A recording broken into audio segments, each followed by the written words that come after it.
regarde, j'ai un petit frère de 10 ans. Et je vais un peu tirer sur les Italiens. Il va voir pour la première fois de sa vie le Congo en Coupe du Monde, mais il n'aura jamais vu de sa vie l'Italie qui a 4 Coupes du Monde. Comment est-ce possible? Donc lui, si on lui dit l'Italie, c'est une grande nation du foot, il va dire ah bon? Bah oui, moi je les ai jamais connus moi, en Coupe du Monde. Et c'est pour ça que 52 ans après avoir le Congo se qualifier en Coupe du Monde, un truc que franchement je me disais pas que de mon vivant j'allais voir, c'est un énorme plaisir et surtout tomber dans une grosse plateforme contre un gros d'Europe, enfin un gros d'Europe, j'abuse un peu peut-être, contre un gros nom d'Europe, plus le Portugal, c'est un énorme plaisir.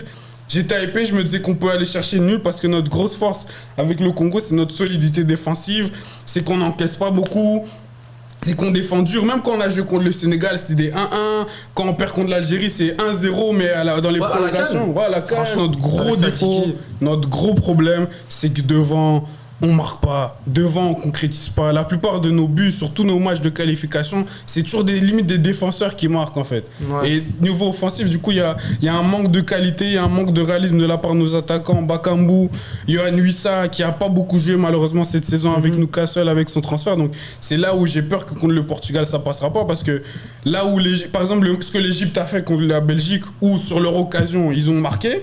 Ben nous, j'ai bien peur que quand on aura notre occasion pour marquer, peut-être pour faire le 1-0 ou égaliser, ben on le fera pas. Et c'est là qu'on perdra en fait. Et moi, tout ce que j'ai pas envie, c'est qu'on prenne une casquette, tu vois, un 4-0, 5-0.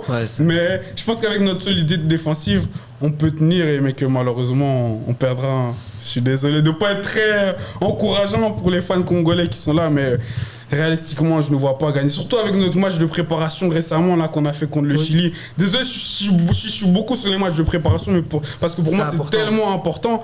Mais perdre contre le Chili en 2026, un Chili qui a plus Alexis Sanchez, qui a plus Vidal, qui a plus personne, qui est même pas en Coupe du Monde, on perd contre eux, les gars, sérieusement. Non. Donc j'ai très peu d'espoir là pour ce premier match. Après contre la Colombie, ce sera autre chose, même si ce sera très difficile aussi. Mais contre le Portugal, demain, je ne vois pas gagner mal. Voilà, même pas un but. Même pas un but.